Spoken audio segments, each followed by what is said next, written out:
دعوت دیتا ہوں جناب صاحبزادہ سعدون حنیف صاحب کو کہ آپ تشریف لائیں اور حاضرین سے خطاب فرمائیں۔ جناب صاحبزادہ سعدون حنیف صاحب۔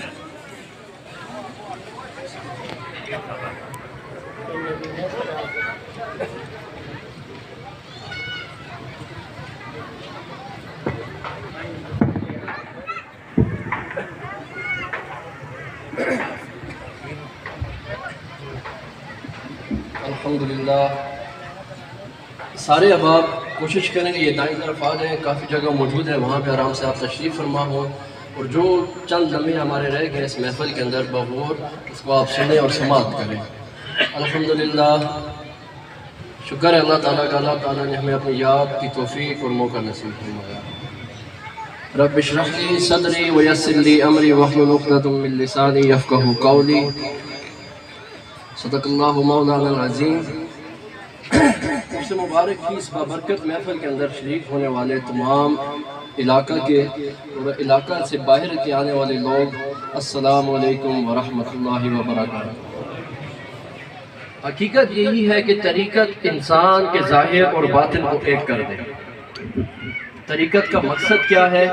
کہ جو کچھ انسان کا ظاہر ہے وہی انسان کا باطن ہو، اور جو انسان کا باطن ہے وہی انسان کا ظاہر ہے۔ علم کا یہ کام نہیں ہے، علم کا کام ہے بتانا، عالم کا کام ہے بتانا کہ وہ بتاتا ہے کہ کیسے بنا جاتا ہے۔ ایک عالم آپ کو بتائے گا کہ اگر آپ اپنی اصلاح کرنا چاہتے ہو تو اپنی اصلاح کیسے کر سکتے ہو، جبکہ فقراء کا کام ہے بنانا۔ فقراء بناتے ہیں کہ اگر آپ بننا چاہو، اپنے ظاہر کو اپنے باطن کو ایک کرنا چاہو، تو ایک فقراء کے قریب جب آپ اس کے قریب ہوتے ہو تو وہ آپ کو بناتا ہے، آپ کے ظاہر اور باطن کو ایک کر دیتا ہے۔ گفتگو بالکل سیدھی اور سادی ہوگی، آپ لوگوں نے توجہ کرنی ہے تاکہ اس محفل کے اندر شامل ہونے کا مقصد آپ کو حاصل ہو جائے۔ لہٰذا فقراء کا جو کام بنانا ہے وہ بناتے ہیں، جب انسان ان کی محفل میں بیٹھتا ہے تو وہ انسان کا ظاہر اور باطن ایک کر دیتے ہیں۔ اسی لیے جن لوگوں کی نسبت فقراء سے ہے ان کا ظاہر بھی اچھا، ان کا باطن بھی اچھا، اور جن لوگوں کی نسبت فقراء سے نہیں ہے بے شک وہ سروں پہ قرآن لیے گھومے، بغلوں میں احادیث کی کتابیں لیے گھومے، نہ ان کا ظاہر اچھا نہ ان کا باطن اچھا۔ اب آپ لوگوں کے دل میں ایک سوال پیدا ہوتا ہے کہ اے باری تعالیٰ، میں تیرا بندہ ہوں، میں تیرے قریب ہونا چاہتا ہوں۔ آپ اپنے رب سے یہ التجا کرتے ہیں کہ اے باری تعالیٰ میں تیرے قریب ہونا چاہتا ہوں، پر اللہ تعالیٰ جواب دیتا ہے اے بندے بہت خوب، میں ہی تیرا مالک، میں ہی تیرا رازق، میں ہی تیرا خالق ہوں، تجھے میرے قریب ہونا چاہیے۔ آپ جواب دیتے ہیں، عرض کرتے ہیں باری تعالیٰ تو نے اتنی مہربانی مجھ پہ کر دی کہ مجھے اس لائق سمجھا کہ میں تیرے قریب ہو سکوں، تو لہٰذا مہربانی کر کے مجھے راستہ بتا دے کہ وہ کیسا راستہ ہے، وہ میں کیسے تیرے قریب ہو سکتا ہوں۔ تو اللہ تعالیٰ جواب دیتا ہے کہ اے بندے جو تو اس بات کا طلبگار ہے کہ تو میرے قریب ہو جائے تو آج سن، میں تجھے بتاتا ہوں کہ کیسے تو میرے قریب ہو سکتا ہے۔ اب یہاں پہ ایک بات قابل توجہ ہے کہ آپ نے اللہ تعالیٰ سے سوال کی، عرض کی کہ اے اللہ مجھے وہ طریقہ سکھلا دے کہ میں کیسے تیرے قریب ہو سکتا ہوں۔ تو اللہ تعالیٰ آپ کو طریقہ بتا رہا ہے کہ اے میرے بندے تو کیسے میرے قریب ہو سکتا ہے۔ تو وہ طریقہ اللہ تعالیٰ نے سورہ کہف کے اندر کیا طریقہ بیان فرمایا، اللہ تعالیٰ فرماتا ہے وَاصْبِرْ نَفْسَكَ، اے میرے بندے جو مجھ سے جڑنے کا تو خواہش مند ہے تو ان لوگوں کے ساتھ جڑ جا جو مجھ سے جڑے ہوئے ہیں۔ میرے جڑنے کا جو طلبگار ہے تو اپنے آپ کو ان لوگوں کے ساتھ جوڑ دے جو میرے ساتھ جڑے ہوئے ہیں۔ اب وَاصْبِرْ نَفْسَكَ کا جو مطلب ہے، جو علماء کرام یہاں پہ بیٹھے ہیں وہ اس بات کی وضاحت بھی کر سکتے ہیں کہ یہ وہ لفظ ہے جو اپنا یہ معنی رکھتا ہے کہ اپنے آپ کو جوڑ لے، اپنے آپ کو ساتھ جوڑے رکھ، وہاں پہ ٹھہرا رہے، وہاں پہ رکا رہے، وہاں سے ہلنا، اپنے آپ کو وہاں پہ استقامت عطا کر۔ آپ باری تعالیٰ سے عرض کرتے ہو اے اللہ تعالیٰ میں تیرے قریب ہونا چاہتا ہوں، کوئی ایسا طریقہ نہیں ہے کہ میں ڈائریکٹ تیرے قریب ہو جاؤں۔ تو جواباً یہ انسان کے ذہن اور گمان میں ایک بات آتی ہے کہ اے بندے جو تو اس رب کے قریب ہونا چاہتا ہے، تو بظاہر زندگی کے اندر اپنی ایک عام نور جو پانی کی دھار سے بنتا ہے جس کو ہم بجلی کہتے ہیں، تو عام زندگی کے اندر اگر وہ نور بھی حاصل کرنا چاہے تو کبھی تربیلا ڈیم تجھے وہ ڈائریکٹ بجلی نہیں دیتا، تو تربیلا والے کے پاس جائے کہ مجھے بجلی دے دے، وہ کبھی بھی نہیں دے گا، وہ کہے گا آپ اپنے علاقے کے اندر جو آپ کا پاور ہاؤس ہے وہاں پہ جاؤ۔ وہ نور جو پانی کی دھار سے بنتا ہے اس کے لائق انسان اپنے آپ کو ڈائریکٹ نہیں سمجھ سکتا، وہاں پہ بھی انسان کو حاصل کرنے کے لیے کسی اپنے پاور ہاؤس کے اندر جانا پڑتا ہے۔ تو کیسے کر کے وہ نور جس کی خشیت کا یہ عالم ہے کہ اللہ تعالیٰ فرماتا ہے کہ لو انزلنا هذا القرآن على جبل لرأيته خاشعا متصدعا من خشیت اللہ، کہ اگر ہم اس علم کو نازل کر دیتے پہاڑوں پر تو وہ خشیت الہی سے ریزہ ریزہ ہو جاتے۔ اب اللہ تعالیٰ کی ذات اللہ نور السماوات والارض، وہ ایک نور ہے زمین اور آسمانوں کا، کیسے کر کے وہ ایک عام شخص کے دل میں سما سکتا ہے؟ تو لہٰذا وہاں پہ پھر انسان کو حکم ہوتا ہے کہ اے بندے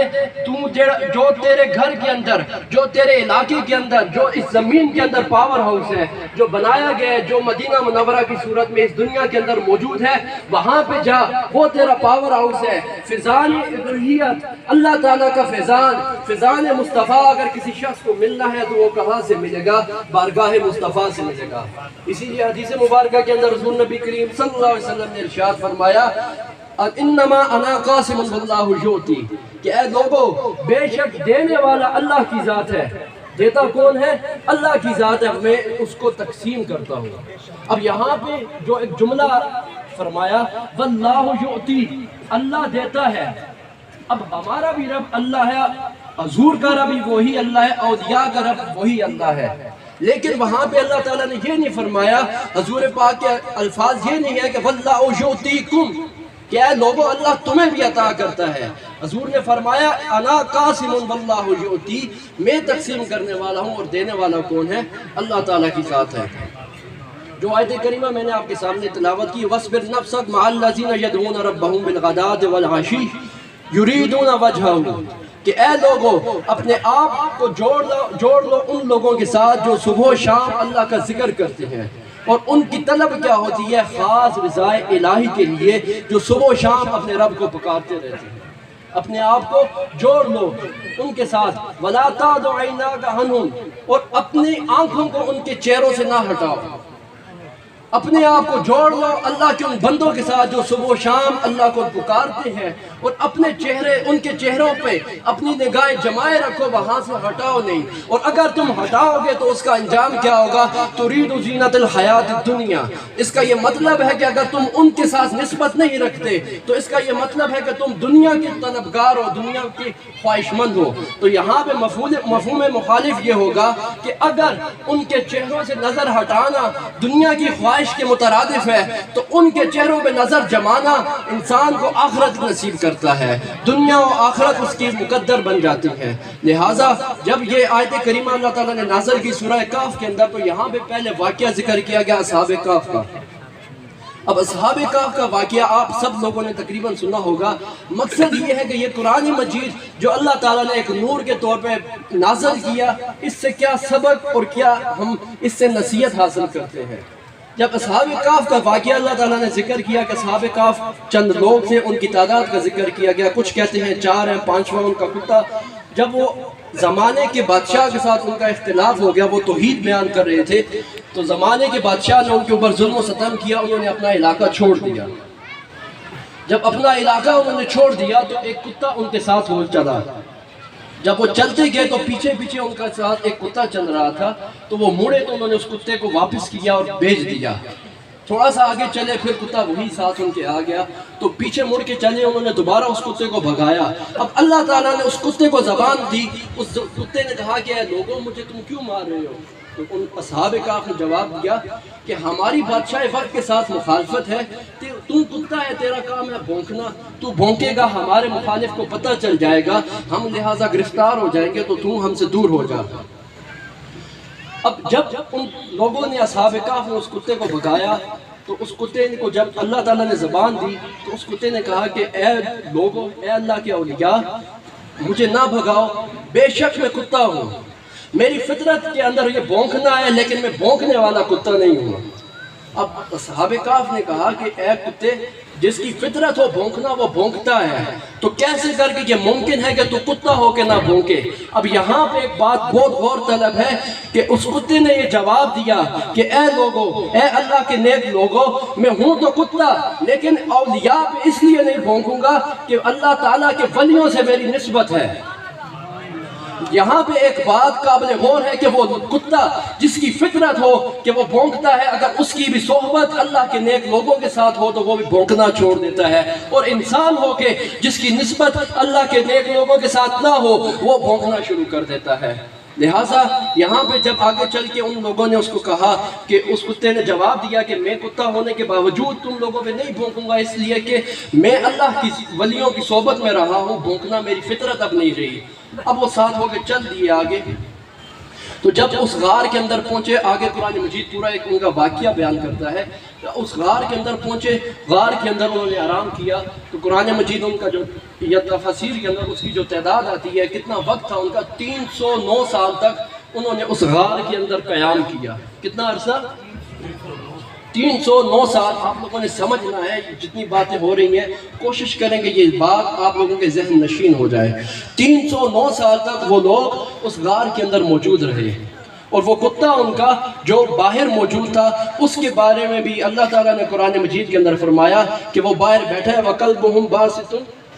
ذِرَاعَيْهِ، کہ وہ کتا باہر پاؤں پہ پاؤں رکھ کے بیٹھا ہوا ہے۔ اب شان دیکھیں کہ اب ہم لوگ بھی عام لوگ گھروں میں کتے رکھتے ہیں، کیا کبھی کسی نے اپنے کتے کے بیٹھنے کے انداز کو بیان کیا ہے کہ میرا کتا اس طرح بیٹھتا ہے؟ وہ کتا جس کو اللہ کے ولیوں کے ساتھ نسبت ہے، قرآن مجید جیسی مقدس کتاب کے اندر اللہ تعالیٰ اس کے بیٹھنے کے انداز کو بھی بیان فرما رہا ہے۔ لہٰذا جب آگے وہ چل دیے، اس مقام پہ پہنچے، تو اللہ تعالیٰ نے 309 سال کا وہ جو عرصہ گزارا اس عرصے کے بارے میں بتا رہا ہے۔ اب وہ جو غار تھا، غار کا جو منہ تھا وہ مشرق والی سائڈ پہ تھا، وہ غار کا جو دہانہ تھا وہ کس سائڈ پہ تھا؟ مغرب والی سائڈ پہ۔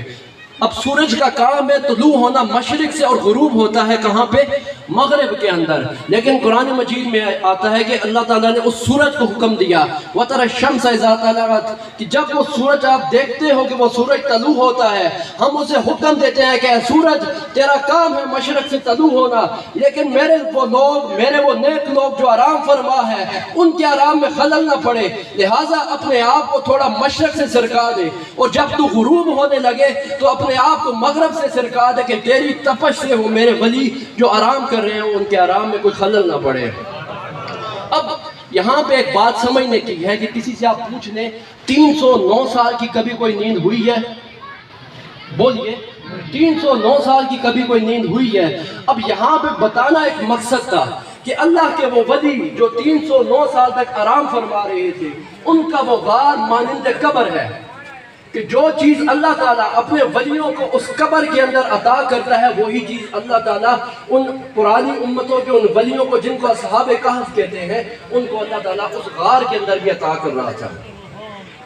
لہٰذا جب وہ 309 سال کا گزرا وقت، تو 6 ماہ ان کی کروٹیں بدلتی رہیں دائیں اور 6 ماہ ان کی کروٹیں بدلتی رہیں بائیں اور۔ اب یہاں پہ مقصد تھا ایک پوچھنا کہ اللہ تعالیٰ کے وہ نیک بندے اصحاب کہف، ان کی کروٹیں تو بدل رہا تھا اللہ تعالیٰ۔ اب ان کی کروٹیں بدلنے کا ایک مقصد تھا کہ اللہ تعالیٰ نے اپنے بندوں کو آنے والی امتوں کے لیے نشانی بنانا تھا۔ اب مجھے یہ بتائیں کہ وہ 309 سال کا عرصہ اس کتے کی کروٹ کون بدلتا رہا، اور اس کتے کی کروٹ بدلنے کا مقصد کیا تھا؟ اب ایک سوال میں پوچھ رہا ہوں، یہاں پہ میں نے ایک بات بیان کی ہے کہ 309 سال کے وہ عرصے کے اندر اصحاب کہف کی ہر 6 ماہ بعد کروٹ بدلنے والی ذات کون ہے؟ اللہ تعالیٰ ہے۔ اور اس کتے کی کروٹ بدلنے والا کون ہے؟ اللہ تعالیٰ۔ اب یہ بتانا یہ مقصود تھا کہ اس کتے کی کروٹ بدلنے سے بتانا یہ مقصود تھا کہ اے لوگوں، اگر ایک کتا جو کہ ایک مخلوق ہے جس کو ہم لوگ ناپاک سمجھتے ہیں، اگر اس کی بھی نسبت میرے ولیوں سے ہو جائے تو میں اس کو بھی وہی کچھ عطا کرتا ہوں جو میں اندر غار والوں کو عطا کر رہا ہوتا ہوں۔ لہٰذا اس کتے کے اوپر بھی اس کے مطابق، اس کے ظرف کے مطابق، اس کی حیثیت کے مطابق اس کو بھی وہی کچھ عطا ہو رہا تھا جو غار کے اندر اصحاب کہف کو عطا ہو رہا تھا۔ لہٰذا یہاں پہ آگے چل کے اللہ تعالیٰ نے قرآن مجید کے اندر ارشاد فرمایا، یہی وہ نشانیاں ہیں کہ جس سے لوگ ہدایت پاتے ہیں۔ اور اگر آپ اس سے ہدایت نہ پاؤ تو آپ کے لیے نہ کوئی ولی ہے، نہ کوئی آپ کے لیے مرشد ہے۔ لہٰذا یہ سارا واقعہ بیان کرنے کا یہ مقصد تھا کہ اب وہ اصحاب کہف کا وہ 309 سال کا عرصہ جو اس غار کے اندر گزرا، اس غار کے اندر گزرا ہوا وہ وقت ان کے لیے مانند قبر تھا، کہ اس آنے والی امت کو سمجھانا یہ مقصود تھا کہ اے لوگو، میرے وہ ولی جو اس دنیا سے پردہ کر جاتے ہیں، 309 سال وہ پرانی امت کے ولیوں کے اوپر جب وہ وقت کے بعد اٹھے تو انہوں نے ایک دوسرے سے پوچھا قالوا لبثنا یوما او بعض یوم، کہ وہ اس حالت میں اٹھے کہ انہوں نے کہا ہم تو دن کا کچھ حصہ یہاں پہ آرام کیا ہے، لہٰذا جب یہ اتنے عرصے بعد اس حال میں اٹھیں گے کہ جس حال میں ان کو قبر کے اندر لٹایا گیا ہوگا۔ اللہ وہی ہے، اللہ کا قانون وہی ہے، اللہ کی قدرت وہی ہے کہ وہ جو 309 سال تک اصحاب کہف کو عطا کر رہا تھا وہ اس امت کے ہر ولی کو وہ عطا کرتا ہے، کہ وہ ولی اللہ کے وہ ولی جو آرام فرما ہے اپنی قبر کے اندر، جس حال میں ان کو لٹایا گیا ہے اسی حال میں ان کو اٹھایا جائے گا، اور ان کی نسبت سے ان کے در پہ بیٹھنے والا ہر وہ شخص جو اپنے آپ کو جوڑ لیتا ہے، اپنے آپ کو منسلک کر دیتا ہے اس حق سے کہ وہ وہاں سے ہٹتا نہیں ہے، اس کو بھی وہی کچھ عطا ہوتا ہے اس کے ظرف کے مطابق جو اللہ اپنے ولی کو عطا کرتا ہے۔ لہٰذا یہ بات بتانا یہ مقصد تھا کہ اللہ کے ولی جن کے دربار پہ، جن کی نسبت سے ہم لوگ یہاں پہ جمع ہیں، اللہ تعالیٰ نے ان کو ایک مقام عطا کیا کہ وہ مقام جو اللہ تعالیٰ اپنے قرآن مجید کے اندر بھی ہمیں بیان کر کے فرماتا ہے، اور یہاں پہ ہمارا بیٹھنا، ہمارا آنا اللہ تعالیٰ ہماری بارگاہ کے اندر قبول و منظور فرمائے۔ اور آخر میں جو بات کی اللہ تعالیٰ نے اس واقعے کے اندر ذکر کرتے ہوئے اللہ تعالیٰ نے فرمایا کہ اے لوگو، تو میں اس کتے کا حشر بروز قیامت اصحاب کہف کے علاوہ نہیں کروں گا، تو لوگو، آنے والے لوگوں یہ سن لو کہ کیسے کتے کا حشر میں اس کے ولی، جب اللہ کے ولی کے بغیر اس کتے کا حشر نہیں کروں گا تو میرے پیاری محبوب کی امت میں سے آنے والے جو ولی ہوں گے، جو لوگ ہوں گے، کیسے کر کے اگر وہ کسی ولی کے ساتھ منسلک ہے تو قیامت والے دن میں کیسے ان کا حشر اپنے ولی کے بغیر کروں گا۔ لہٰذا یہاں پہ اللہ تعالیٰ ہمارا آنا، ہمارا بیٹھنا، ہمارا سننا سنانا اپنی بارگاہ کے اندر قبول و منظور فرمائے، اور جو خاص رضائے الہی کے لیے جس کے لیے ہم یہاں پہ آئے ہیں، یہاں پہ میں نے ایک بات کی ہے یریدون وجہہ، کہ وہ اس کی خاص رضا کے لیے یہاں پہ آتے ہیں، نہ کوئی جنت کے لیے نہ کوئی جہنم کے ڈر کے لیے یہاں پہ آتا ہے، خاص اللہ کی رضا کے لیے۔ ہمارے بابا جی صاحب فرمایا کرتے تھے کہ جو جڑا اتنے آنے آتا ہے بابا جی توف دو، بابا جی تویز دو، میرے منج بیمار ہے، میرا پتر بیمار ہے، لیکن اللہ واسطے نہیں آتا، اللہ واسطے کدے کوئی ایک آوے، ایک واری بھی آوے، قسم خدا جیسا رنگ کے چھوڑ دے رہا۔ لہٰذا سڑا اتنے آنا، ہمارا یہاں پہ آنا، یہاں پہ بیٹھنا خالصتاً اللہ کی رضا کے لیے ہے۔ اور ہم عرض بھی کریں گے جناب صاحبزادہ محمد حنیف خان صاحب سے کہ وہ دعا کریں ہم سب کے لیے کہ قیامت کے دن جب ہم اللہ کے ہاں پیش ہوں اس حال میں ہوں کہ وہ اللہ ہم سے راضی ہو اور ہم اپنے گناہوں کی وجہ سے اس کے سامنے شرمشار نہ ہوں۔ وما علینا الا البلاغ المبین۔